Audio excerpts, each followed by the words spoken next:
Well, that's not the cutest look.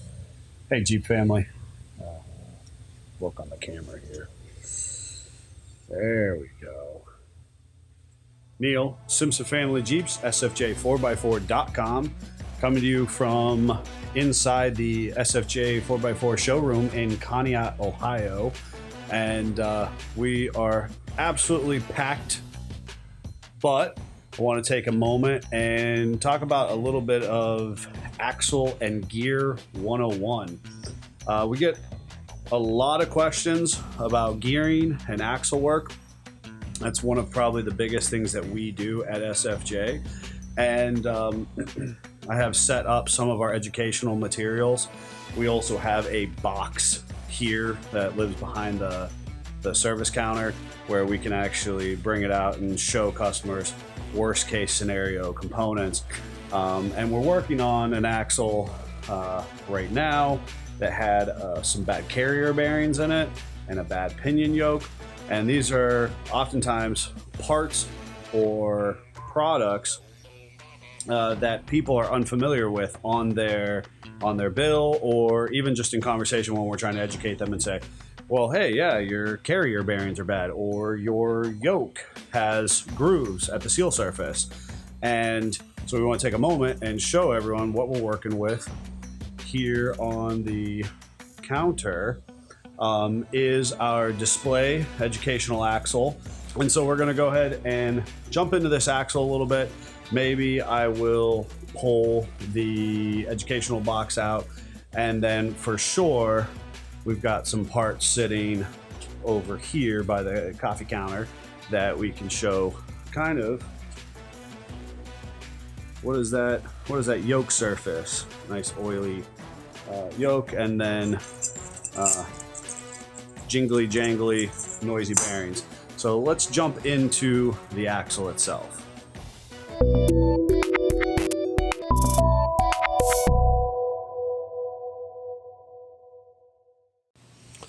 So here in front of us is our Dana 30 cutaway axle.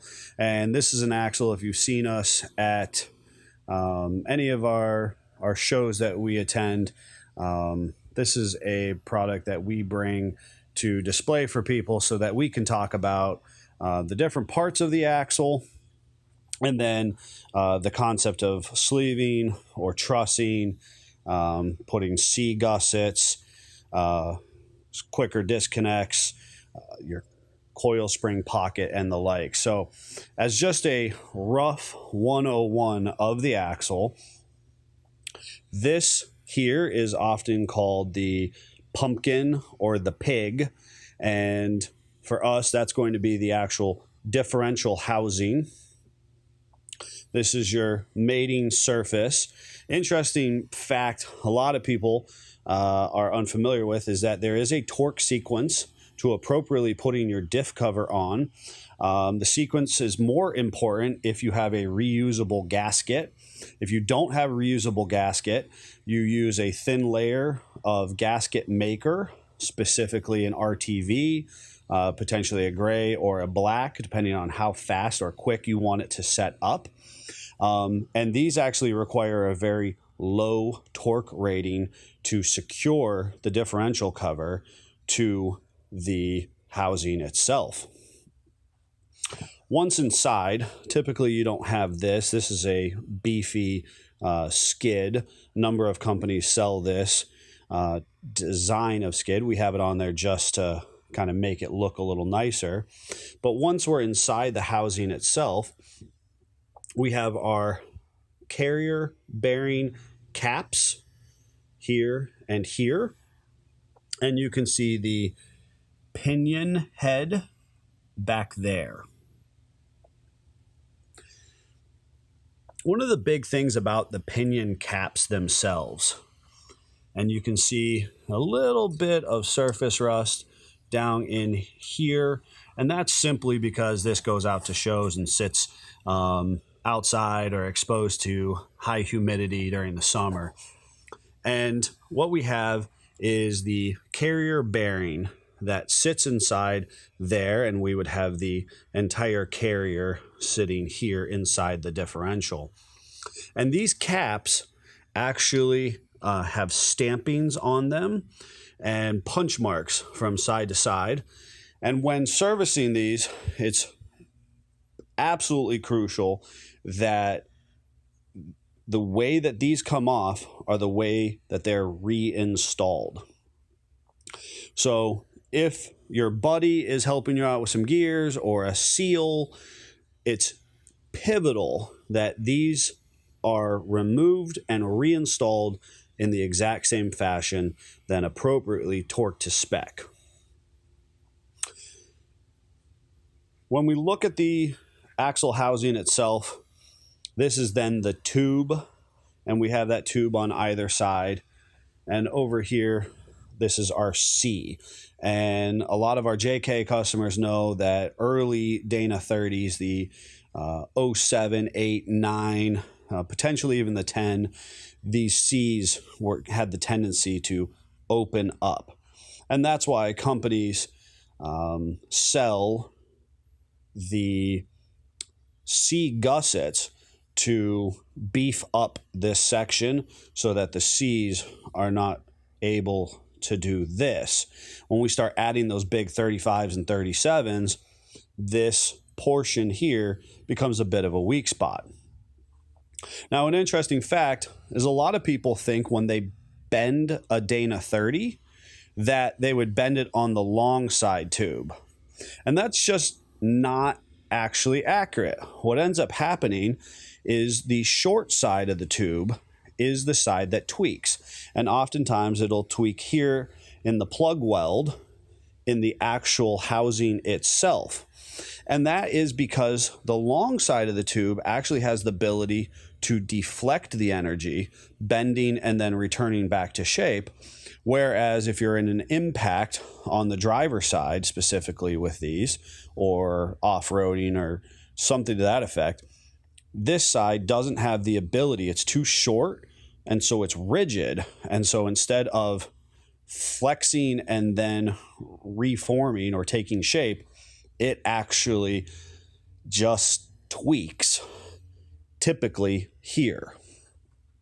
Now, for that, a lot of companies, us included, started offering what we call a sleeve kit. The two primary ways of beefing up your Dana 30 so that it can continue to do its job while looking good and fitting those 35s and 37s is to add a sleeve kit or a truss. Now, typically speaking, we really like the sleeves. Sleeves need to be done at the same time that your seals are done, because what ends up happening is all the gunk and grime from inside this tube gets shoved down the tube and then into the differential. So typically we want to do seals when we have the differential open and the carrier and ring removed from the housing.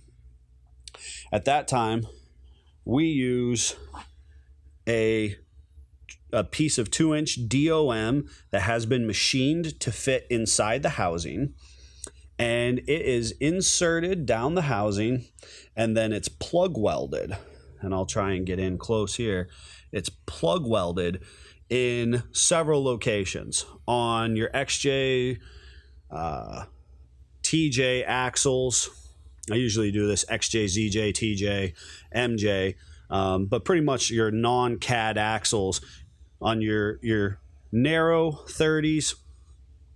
We have 4 plug welds. On your JK 30s, we have 6. And then you can equally see over here, we add a plug weld as well. That tube is inserted, and while we don't have it done on this end, we then perimeter weld it here at the opening of the C. Now, a lot of people say, Neil, is that going to interfere with my big axle shafts? And the answer is no, it's not going to interfere. Axle shafts in this era, no matter if you buy them from Original, spec, or an aftermarket chrome moly, they are all the exact same outer diameter.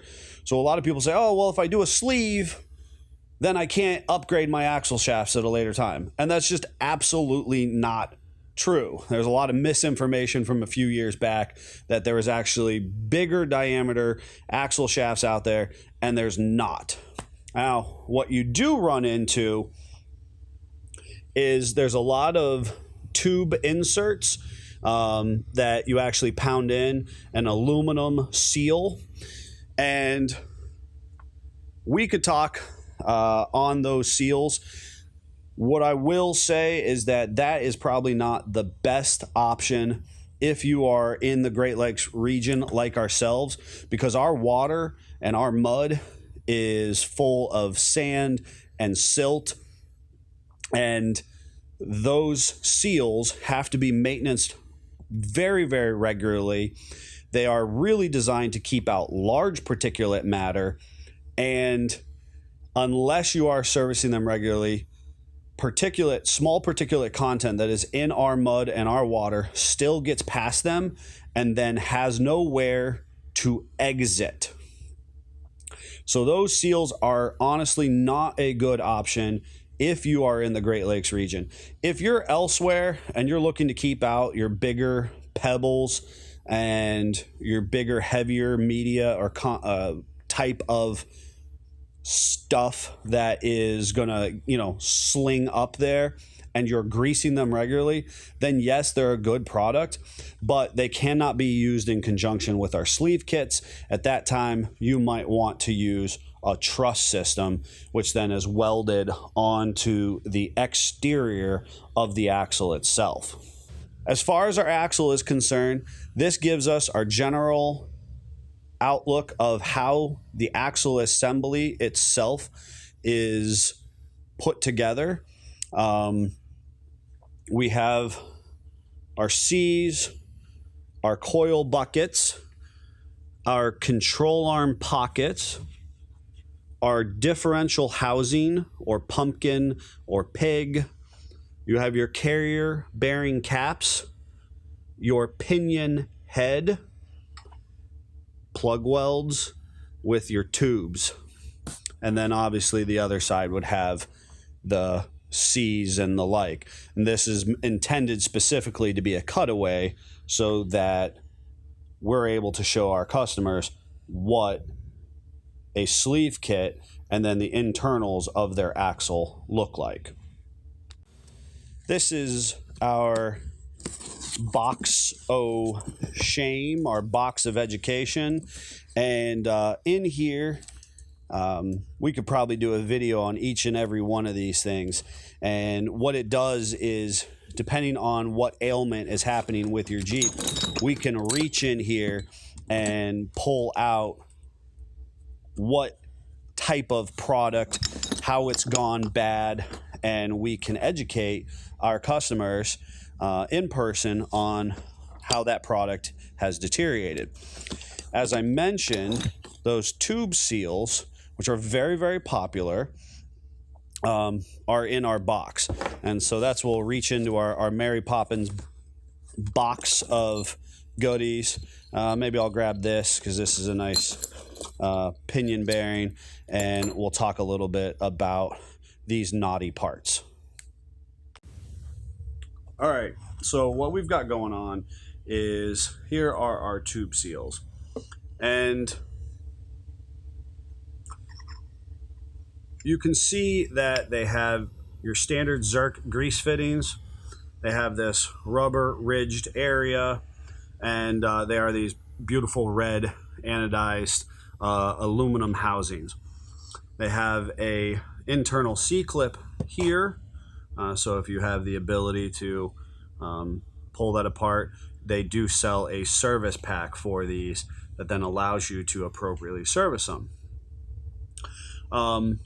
What ends up happening, and this one is culprit, is you can see this outer seal lip has deteriorated and started to rip away from the inner housing as it is.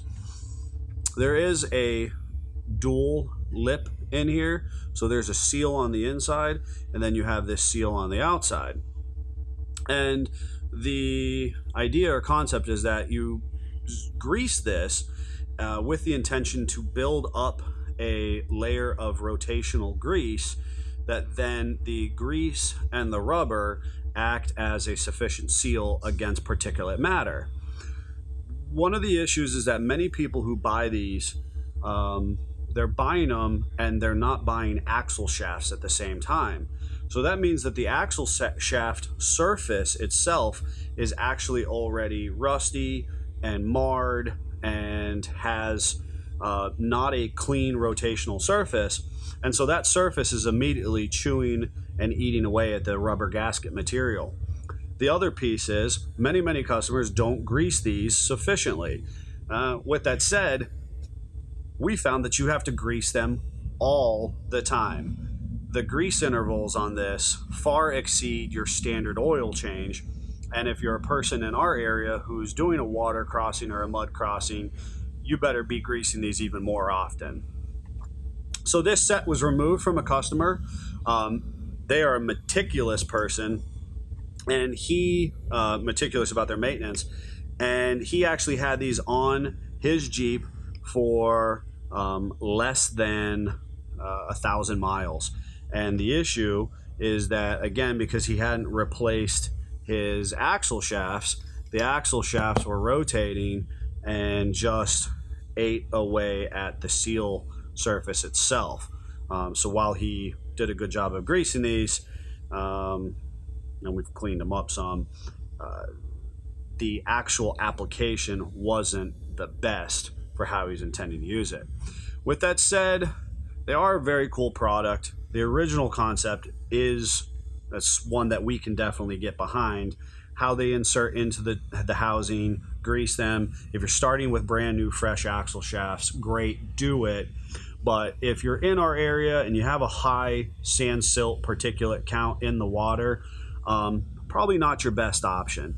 Additionally, because of this small lip area here, all of that water and sand particulate content rushes past the seal surface or the grease surface as you're driving. It flows in, and then the water flows out, but the sand and the gunk collects here on the back side at this lip surface, and it has nowhere to go, eventually making its way to the inner seal.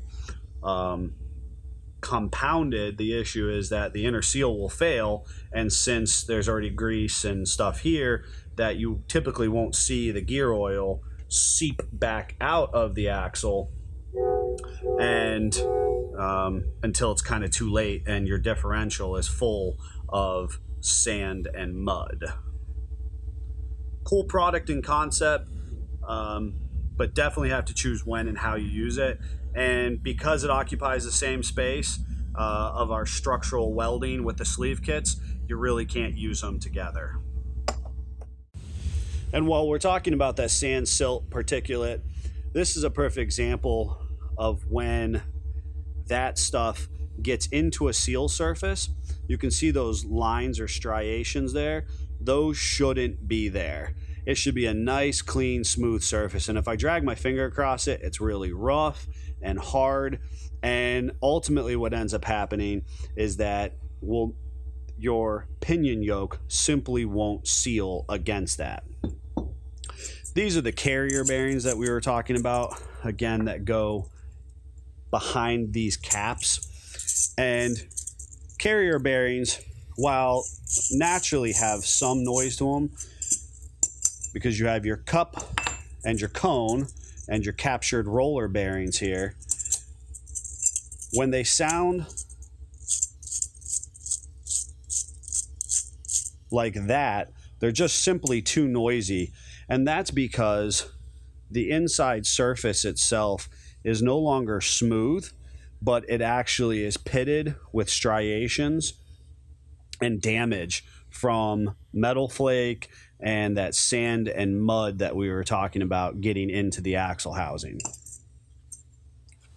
All right, Jeep family, let me know what you think. That was Axle 101. There's a ring and a pinion in there, which we haven't even got to to talk about yet with Yukon and Dana Spicer gears and where all that came from.